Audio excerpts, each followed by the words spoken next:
5 times. Think of it, eggs, because when I first got here, the first week, they hit me. The fake news back there, they hit me. First week, they're screaming at me, eggs are through the roof. What are you going to do? I said, this isn't my problem. This was, Biden did this, not Trump. But they were screaming at me. I said, just give me a chance. And I will say our Secretary of Agriculture, Brooke, did a great job. Brooke Rollins, she did a great job. She's here too. Thank you, Brooke.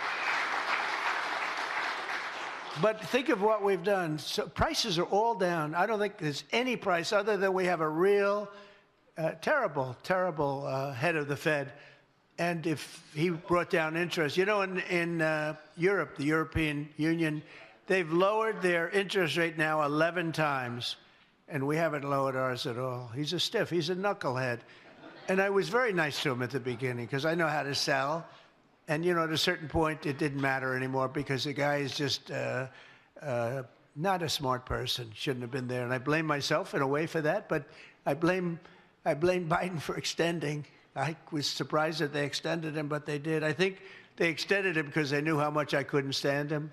So they did it for that reason. But and he did lower the rate before the election 2 or 3 times. It's the only time he's really acted like that. But no, he's a bad job. And he's hurting people. He's hurting people that can't get houses because they don't have mortgages. And I don't know if he knows it or not. He's either evil or stupid, and either is really not acceptable. But he's not doing a good job. And but he's only going to be there for a short while. Not going to be there much longer.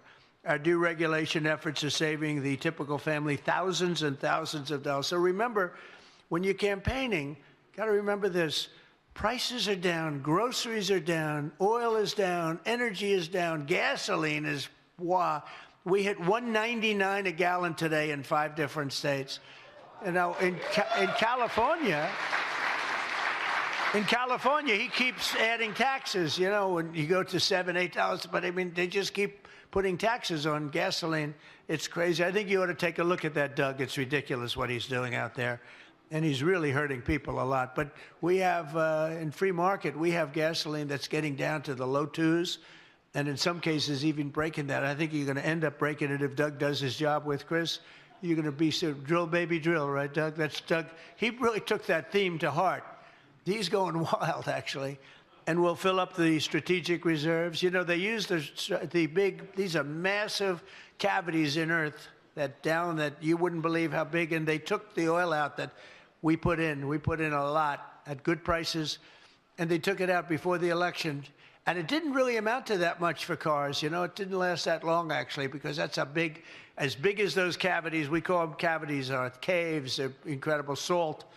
They're salt mines, and they have almost an unlimited capacity, but it is limited. And they were just about filled up to the top. And for the election, they started emptying it. It wasn't meant for that. It really meant for a military emergency. It wasn't meant to keep prices down so that somebody can win an election, but obviously that didn't work. And the blue-collar workers have already seen their largest real wage increase in 60 years, another thing you can say. But the biggest thing you can say, and I told Mike today, I said, Mike, there's one thing where I don't believe we can lose.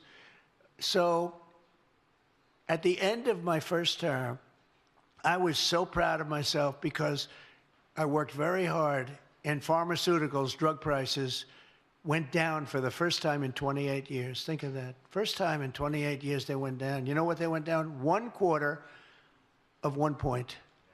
Little much. The line was almost straight. It was like key, but it went down. First time in many years, 28, I think. And I was so proud, I called a news conference to announce that drug prices have gone down for the first time in many years. And I thought it was great, but then I did something much better. And this is what you have to run on. I have a friend who has a serious weight problem. Serious. He's brilliant, but extremely heavy. I'm being nice. And he takes Ozempic, or as they call it, the fat drug. And he's a brilliant guy. He's rich, tough, highly neurotic. He's a mess. He's a total mess. But he is brilliant and rich. And he was in London, and he calls me like, President, he always used to call me Donnie. Now he calls to be president. That's good. I like that better. He goes, President, what's going on? I just bought the Ozempic for $88. And in New York, I pay $1,300. Same factory, same company that makes it, same everything. $88 to $1,300. He said almost $1,300. And I explained to him that that's the way it's been for many, many years, where people actually go to Europe in order to buy drugs. When they come back, they'll load it up. In fact, sometimes they get arrested for having so much they think they're drug addicts. They just buy months of supply because it's sometimes 1/10, 1/8, 1/5, 1/2. It's a tremendous difference. And this is for the people in this room, because this is something that nobody else can do.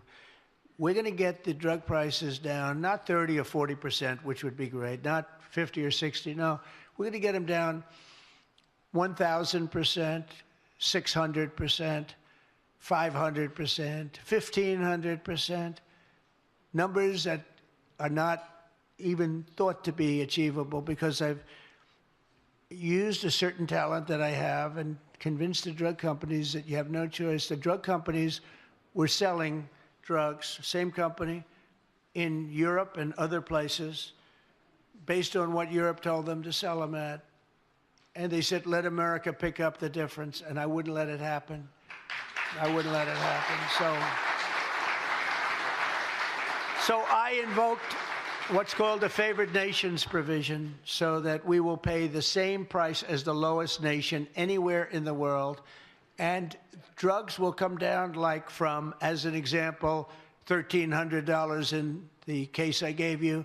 They'll come down from $1,300. Now, in the world, they'll go up a little bit. Not as much as you think, because the world is bigger than the United States in terms of population, as you probably know. But it will go up. And maybe it'll go up, instead of $88 or $90, it will go up to $110 or $120 or $140. But we're going to come down to $140. So you're going to have it coming down from $1,300 to $140, $150, $160. What difference? I mean, somewhere big. And it'll be, serious. It'll be numbers that nobody can even imagine. That's going to have a huge impact on Medicaid, Medicare, even Social Security. It's going to have a huge impact on everything. So I just want you to know that that's one of the things that you have, and they'll never be able to take it away from you. When I said no tax on tips, Kamala got just killed. We won Nevada by a lot. They have 99.9% of the people work in hotels, right? I said no tax on tips. And a month later, she said, and there will be no tax on tips. And they got booed out of the room because they knew that was our issue. So they'll try and pick up on this issue. They can't, because we did it, but they'll try anyway, because they do lie terribly. We will have reduced drug prices by 1,000%, by 1,100, 1,200, 1,300, 1,400, 700, 600, not 30 or 40 or 50%, but numbers the likes of which you've never even dreamed of before. And we're working very hard right now to get the other countries to lift up their prices a little bit, and to get the drug companies to put it to them. And if they don't, the drug companies will have a lot of problems, and they are mostly agreed to it. And if the countries don't, then, as an example, if it's Europe, I'll say, that's okay. You no longer